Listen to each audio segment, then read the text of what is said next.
My name is Natalie, and I'm 26 years old. I never expected to be where I am today.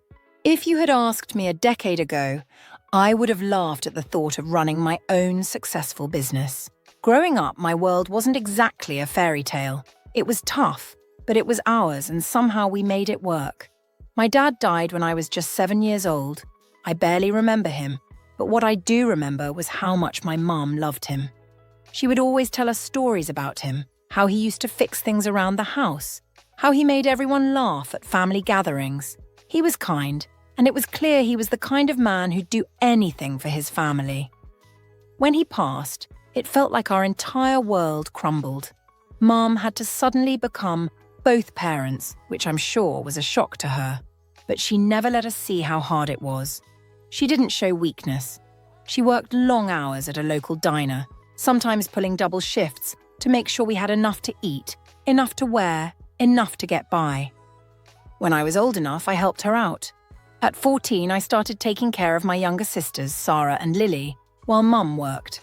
I didn't resent it. I loved my sisters, and it gave me a sense of responsibility, something I could control while everything else felt uncertain. But it wasn't easy. There were nights we ate whatever we could find in the pantry, sometimes skipping meals altogether because we couldn't afford to buy more food until payday.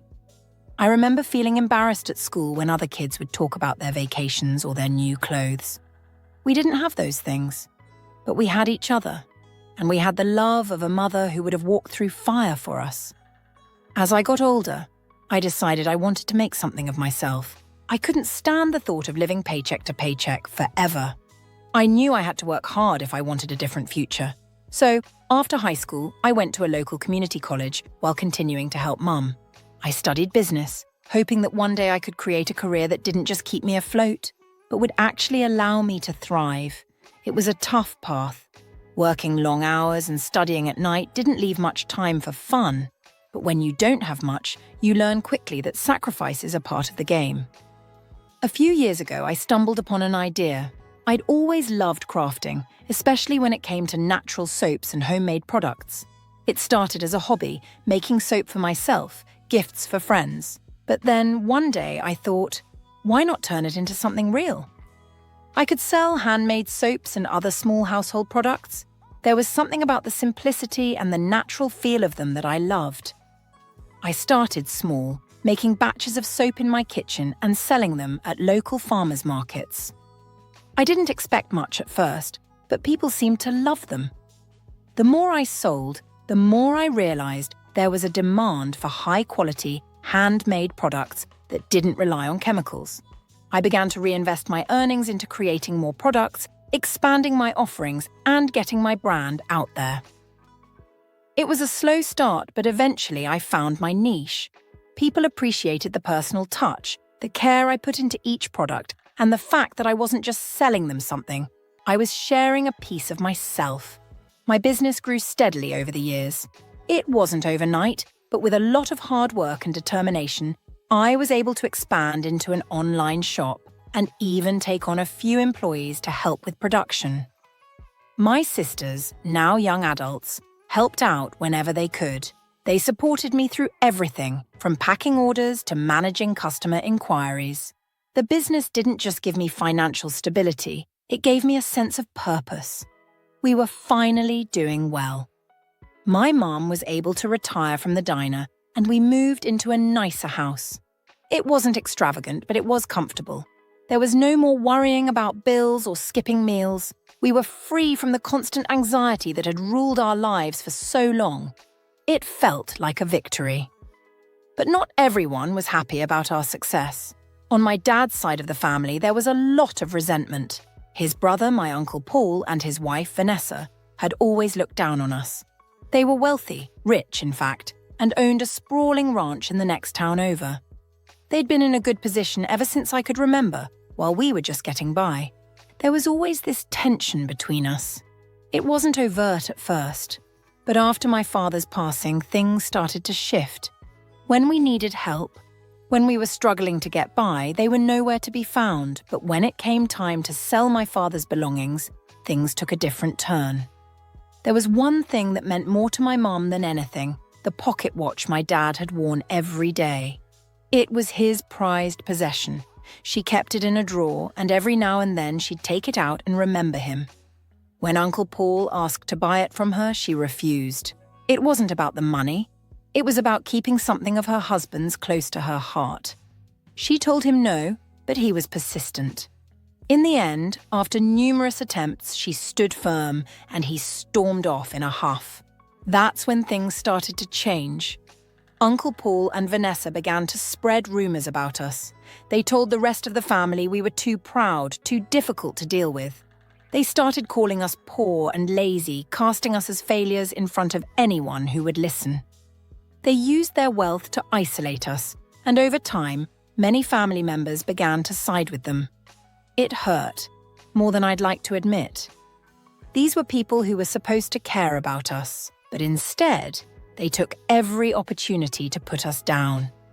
But life has a funny way of balancing things out. The months after Uncle Paul and Vanessa began their campaign against us felt like living under a dark cloud. I couldn't escape the sting of their words, the whispers from extended family members who avoided looking me in the eye or whispered behind my back when I walked into a room. I was accustomed to hardship, but this was different. It wasn't just about being poor anymore. It was about being humiliated in front of people I thought would stand by us. And for what? A pocket watch?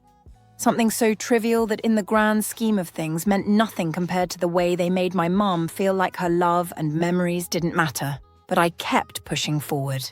My business continued to grow, albeit at a slower pace than I had hoped. There were times I felt like I was carrying the weight of the world on my shoulders. The pressure from both family and the need to keep my business successful took a toll on me. But I couldn't afford to let it stop me. My mum, my sisters, and the people who believed in me were counting on me. Uncle Paul and Vanessa didn't let up. Every family gathering was an ordeal. They'd make snide remarks about how successful they were and how unfortunate it was that my family hadn't managed to do more with our lives.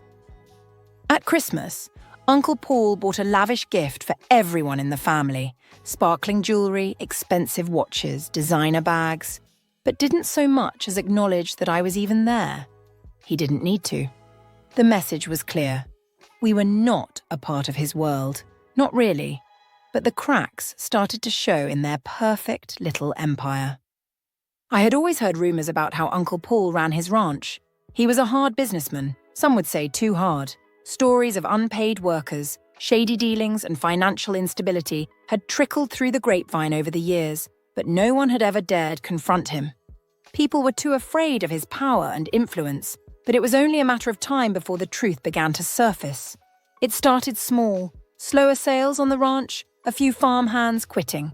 Then, one by one, suppliers began pulling out, citing delayed payments. Uncle Paul's response was to throw more money at the problem, buying bigger, flashier equipment, and trying to make the ranch appear even more prosperous than it was. But the cracks were becoming impossible to hide. It wasn't long before things really began to unravel. The land that had once been so fertile and well-maintained started showing signs of neglect. The cattle were underfed, and many of the buildings on the property started to fall into disrepair. Uncle Paul refused to acknowledge that the ranch was in financial trouble, clinging to the illusion that everything was still fine. But the truth was catching up with him. I had heard the rumors, but I didn't care about them at first. I had my own life to manage, my own battles to fight. But one day, as I was preparing for a product launch at my store, I received a call from an old acquaintance. It was someone who had once worked with Uncle Paul, someone who knew the financials behind the scenes. He told me that Uncle Paul's ranch was on the brink of collapse. They were drowning in debt that Uncle Paul had been covering up for years with expensive loans and high-interest rates. The ranch wasn't profitable anymore. The lavish lifestyle they had built was unsustainable. I wasn't happy to hear about their downfall, but I wasn't surprised either. They had lived their lives looking down on us, throwing their wealth and status in our faces, while my family had been doing everything we could to survive and build something real. And now, everything they had was crumbling. Not long after, Things took a sharp turn. The financial strain caught up with Uncle Paul, and he couldn't hide it any longer. The bank foreclosed on the ranch. Uncle Paul and Vanessa were forced to sell everything: property, cattle, even the fancy cars they had flaunted so proudly. Within months, they went from being the wealthy, untouchable couple to having nothing. I found out through mutual acquaintances that Uncle Paul and Vanessa were struggling. They moved into a modest house in a less desirable part of town. Their once lavish lifestyle was replaced with the harsh reality of living paycheck to paycheck. With no ranch to run, Uncle Paul found work as a factory labourer. Vanessa, who had never worked a day in her life, had to take a job as well, doing the same menial work. The image they had so carefully cultivated of being above it all had collapsed. The irony was hard to ignore. The same people who had mocked us for our modest lives, who had humiliated us for not having enough, were now living in obscurity. They were working jobs they had once thought were beneath them, just to make ends meet.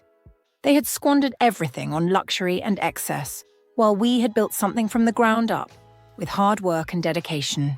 The contrast was stark. As the months went by, I saw how their situation continued to deteriorate. Uncle Paul's health started to fail due to the stress, and Vanessa, who had never been one to adapt to hardship, became bitter and angry.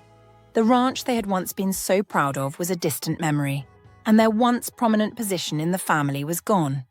And while I didn't wish for their downfall, I couldn't help but feel a sense of quiet vindication. My family had endured so much over the years. We had worked hard, we had persevered, and we had created something of value from scratch. We weren't rich, but we were proud of what we had built. And now, as I looked at the remains of what Uncle Paul and Vanessa had once flaunted, I realized that their arrogance had been their undoing. They had taken everything for granted, assuming that their wealth would protect them, while we had learned to make do with what we had and keep moving forward. It wasn't about revenge or gloating. It was just the way life worked out. We had our small business, our community, and our family. We had learned to value the things that really mattered: hard work, loyalty, and love. And in the end, those were the things that had made us strong. Uncle Paul and Vanessa had lost everything because they had never understood the true meaning of wealth, and that was something I could hold my head high and be proud of. Months passed and things continued to change. My small business was growing steadily. The soaps and handmade products I had started making in my kitchen now filled an entire workshop, and we had begun shipping to several states. It wasn't just about making a living anymore. It was about creating something that lasted, something I could be proud of.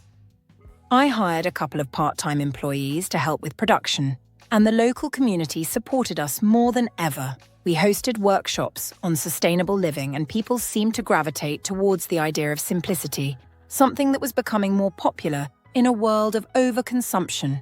Meanwhile, Uncle Paul and Vanessa were still adjusting to their new reality. They had to work grueling shifts at a factory, packing products on a line that once seemed beneath them.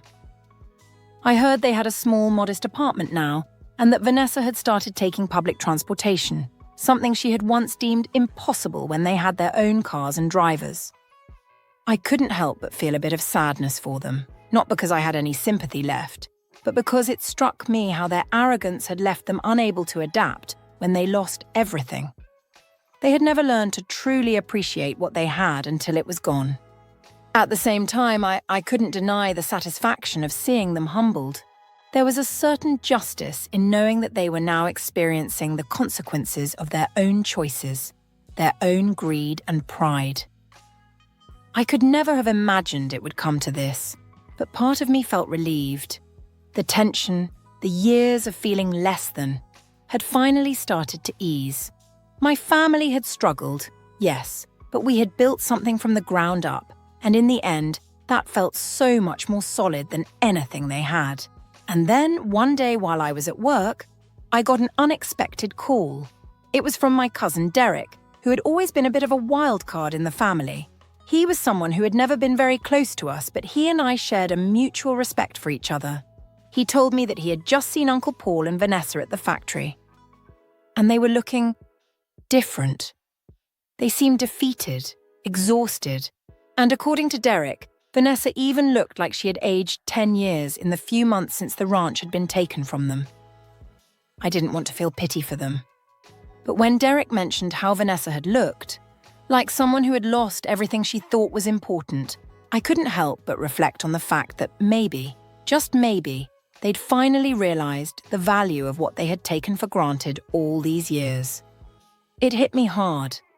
Not because I wanted to take satisfaction in their downfall, but because I realized that in a way, they had become prisoners of their own arrogance. They had spent so much time belittling others, tearing people down, and trying to make us feel less than, that they had never learned to hold on to what really mattered. Family, humility, hard work. And now it was all slipping away, leaving them with nothing but their pride and the realization that they had driven away everyone who could have helped them when things got rough. A few weeks after that, I received a letter in the mail. It was from Vanessa. The letter was brief, but it was apologetic. She wrote about how sorry she was for how she had treated my family, how the weight of their downfall had hit her harder than she ever expected. She spoke about how she and Uncle Paul had made so many mistakes, how their wealth had led them to believe they were invincible, and how they never took the time to understand how hard life really was for others. She asked for forgiveness. I stared at the letter for a long time. It wasn't something I had expected, certainly not from Vanessa of all people. But reading it made me realize that despite everything, people could change. Maybe not instantly, but sometimes the harshest lessons were the ones that took the longest to sink in. I didn't reply right away. I wasn't ready to forgive her. Not yet. But the truth was, I didn't feel anger or resentment anymore. I felt something different, something I never thought I would. Sympathy. It wasn't for the lavish life they had lost, but for the way they had built their world on sand without realizing it, until the tide came in and washed it all away. Over the next few months, life continued to move forward. My business flourished. I expanded our product line to include more sustainable home goods, and we were even featured in a small local magazine. People were talking about our story, and it felt good to see the recognition. I wasn't just some small-town girl anymore. I was building something that mattered. And then, one day, out of the blue, I ran into Vanessa at the grocery store. I hadn't seen her in months. She looked different, not the glamorous, high-maintenance woman she used to be, but someone quieter, more introspective. Her hair was tied back simply, and she was wearing a basic outfit, nothing like the designer brands she used to wear. She saw me first and hesitated. I didn't know if she expected me to turn away or to act hostile. But instead, I just nodded and gave a polite smile. "I never thought I'd see you here," she said, her voice quiet. "I know you probably don't want to talk to me, but I wanted to thank you for not letting everything we did to your family destroy you, and for not holding that grudge." It was a small, simple statement, but it was enough to acknowledge everything that had happened. "I appreciate that," I said. "But you know, we all make mistakes. I'm not sure I'm ready to forgive everything yet, but I'm not angry anymore." She looked relieved, even grateful. "I understand. And I'll keep working on making things right." And that was it. We parted ways, each of us going on with our lives. I didn't feel any overwhelming need for reconciliation, but something had shifted. Vanessa and Uncle Paul had learned their lesson the hardest way possible, but now they had the chance to rebuild their lives, just like we had done with patience, humility, and hard work. In the end, they hadn't just lost their wealth. They had lost the one thing that had mattered most, the connection to people who cared about them. I learned a lot from that family's downfall, not just about them, but about myself, about what truly matters in life, and about how sometimes people do end up getting what they deserve. Sometimes not in the way you expect, but in the end, they face the consequences of their own choices. And as for me, I've never felt more grounded, more sure of my path, and more at peace with the quiet victories that life gives when you choose the right things. As the months continued to unfold, the echoes of the past began to fade. Vanessa and Uncle Paul seemed to vanish from the spotlight, their attempts to regain some semblance of dignity quietly slipping away with each passing day. I had no interest in their fate, but somehow it felt fitting that they would be the ones to pay the price for their choices. In contrast, I was building something real, something sustainable. My business was thriving, and more than that, it had become a symbol of what hard work, integrity, and love for one's craft could create. It wasn't just about soap or handmade goods anymore. It was about giving people something authentic in a world that often seemed consumed by the pursuit of superficial success. My family, too, had grown stronger. Mum, who had worked so tirelessly all those years to keep us afloat, was now enjoying the fruits of her labor. She'd helped me manage the business as it grew, and seeing her smile every day, no longer burdened by the weight of financial struggles, was a joy that couldn't be measured. We'd gone from scraping by to living comfortably, but more importantly, we'd done it together. We had built something from nothing, and that meant more to me than any amount of money or success could. One evening, as I sat in the living room with my sisters, packing orders for an upcoming market, I reflected on how far we'd come.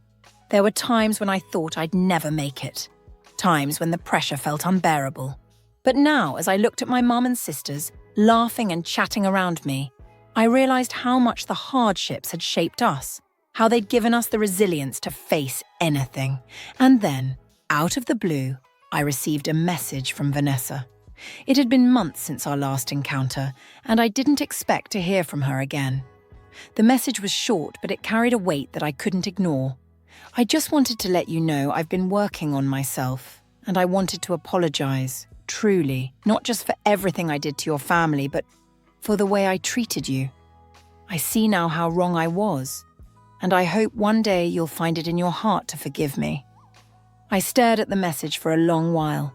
Part of me wanted to delete it, to never think about Vanessa or Uncle Paul again. But something inside me, something that had softened over the months, made me pause. I didn't reply right away. I didn't need to. But I thought about what she had said, about how she had acknowledged her mistakes. For the first time, it didn't feel like just another ploy to regain favor. It felt genuine. The truth is, I didn't need her apology. I'd already forgiven her in a way. Not because I was expected to, but because I had come to understand that forgiveness isn't about the other person. It's about freeing yourself from the weight of anger and resentment. And I was free. A few weeks later, I saw Vanessa at the grocery store. She didn't see me at first, but when she turned, our eyes met. There was no malice, no awkwardness, just a quiet understanding. She smiled and I smiled back. "Hello," she said softly, her voice different than I remembered. "Hi, Vanessa," I replied, feeling no need for bitterness. There was a pause, then she said, "I hope you and your family are doing well." "We're doing great," I said, keeping it simple. "Thanks for asking." We exchanged a few more pleasantries before I walked away. I didn't need to say anything more. I didn't need closure, I didn't need her approval. I was content with where I was, with the people who truly mattered, and the life I had built. As I walked back to my car, I thought about everything that had happened, the years of struggle, the pain, the betrayal, and the eventual growth. I thought about how, despite all of it, I had become someone I was proud of. Someone who had weathered the storms and had come out stronger, more grounded, and with a better understanding of what really mattered in life. Uncle Paul and Vanessa had lost everything because they had never learned what it truly meant to be rich, not in material wealth, but in love, respect, and hard work. They had spent their lives focused on the wrong things, while my family had quietly built something sustainable, built on the foundation of mutual support and determination. I didn't wish for their downfall, but it wasn't hard to see the contrast. While they struggled to hold on to their past, my family had embraced the future with open arms. We had built our success through integrity, not arrogance, through patience, not entitlement. And now, as I looked at my business, at the home I shared with my family, I realized that the most precious thing I had wasn't success or wealth. It was peace. The peace that comes from knowing you've done things the right way. The peace that comes from knowing you can face anything life throws at you because you've earned it. In the end, what mattered wasn't how much money you had or how others saw you. It was how you treated those around you, how you built something that lasts. And that's something Vanessa and Uncle Paul would never understand. But I did. And that, in the end, was enough.